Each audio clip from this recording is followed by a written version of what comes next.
If you and I are so consumed and so, and let me tell you what gets you in trouble. If y'all are too religious, then y'all get in trouble. Too religious. If you're too religious, you get in trouble.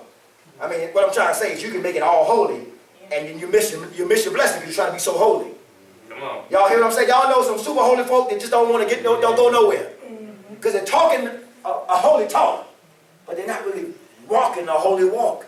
So Jesus is trying to say to us, when you come like this, let me give you an example, and I'm done. And this is all application now. You got the three things, right? He answers the asking.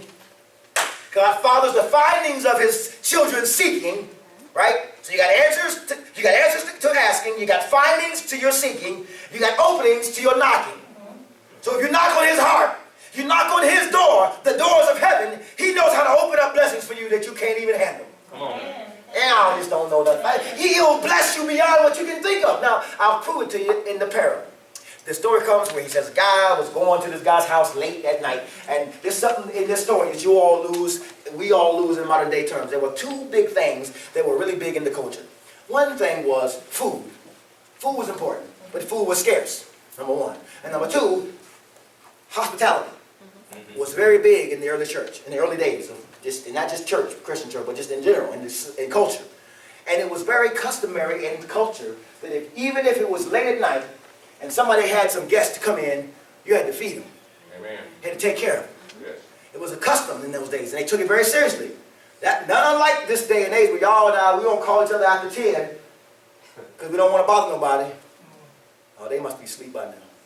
Back then, they didn't have this kind of issue. They just would go over. If there was somebody came at night and they had a guest and they would come over, that's where the story comes out. So Jesus told a story they could relate to. Supposing you needed some food for a guest. You went to your friend's house and knocked on the door and it was late. He said, I need some loaves. I got a guy here I need to entertain. Dude's in the house with his kids. And something you don't understand now in these days of 2,000, 3,000, 4,000 square foot homes. Their houses back then was less than 600 square feet. It was usually one room. So you imagine this dad in the room and parents in the room with their babies sleeping all together on an elevated platform. And typically their animals was in the same room on the lower level. So the lower little level. So they all tucked in there together, all like this, snugged up, like sleeping. You know what I'm saying? Y'all never been this close to nobody before sleeping, every night. And he's like, hey, pray. What? I need some prayer. Man, it's late. If I move, my kid's gonna wake up. I need you to see the story. He's trying to tell them that it was a big ask. This was a big ask. He's comparing this to prayer. See, some of y'all don't go to God because you think it's too much for him. I don't want to bother God with this. This is how he's unpacking the story. He said, come on, man, I need some food. God came over. I got to help. I got to get him some food. And notice what the text shows us. The text uses a real fancy word. I'm going to boil it down for you. Look back on the first page. I got to share this with you before we go. He goes to him and says, don't bother me. My children are in bed, and I can't get up and give you anything. Because see, when we got up, anybody in here ever had to put big kids to sleep? Parents, y'all put some babies to sleep? Yes. And it took a long time to get them to sleep. And then somebody come in and make some noise, and y'all know it's like chaos. Like, I just got that boy to sleep. Now I got to go back and wake him up again. I got to get back to sleep again, right? Y'all know it's like, so you got to imagine the scene. Now, y'all in different rooms now, but imagine y'all being all in the same place. It's going to be even that much more difficult to get everybody back to sleep again. He's like, you asking me a lot. But notice what it says here in the text. I can't get up and give you anything. I tell you, though he won't get up to give you anything because you're a friend, look, yet because of his impudence. Let me talk about this. In some texts it says persistence. Some translations say persistence. Tell you what that Greek word means. Some texts might say boldness. In the NIV says boldness, I think. Tell you what that word really means in the Greek.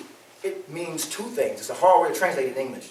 It means boldness and shamelessness. That same word means two things. Now, y'all like me talking about bold because, you want to be a bold Christian, right? The bold is strong, right? Men love bold. Bold is brave, right? I'm bold. But I need to talk to you about shameless. See, sometimes we don't go to God because we don't want to go to God with reckless shamelessness. I don't care how I look to the world. I'm going to my master. Can you imagine them knocking on that door? I know it's late. But I need a blessing. See, some of us want to go to God. We're too busy being proud Come on. and not strong enough to be shameless. Amen. See, sometimes your prayer needs to be shameless. Amen. Sometimes you need to be like, you can have snot out your nose, you can be pouring, your hair ain't done, ladies. It don't matter. You need God to show up. Sometimes you got to go and get what God has for you, even if it makes you look crazy to the world around you. Amen. But the problem is, y'all, we try to make everybody like us. And we want to look so holy. I told you, religion get in your way. Religion can get in your way and trying to get a prayer through. Because you're not willing to be shameless about it. He said, I'm going to knock on the door until you bless me. How many of you pray without ceasing until God? How many of you just willing to keep getting your knees bent all up and dirty because I'm not going to leave, God. I know you're able.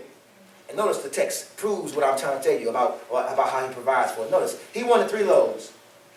And it says down here at the end, he says, he will rise and give him whatever he needs. Now, I got to stop. Why didn't it just say he will rise and give him 3 loaves? I'm just asking a question y'all to ponder. I'm trying to say to you, perhaps you might think you need 3 loaves. Come on. But God says, as a good father, I'm not going to just give you three loaves of a blessing.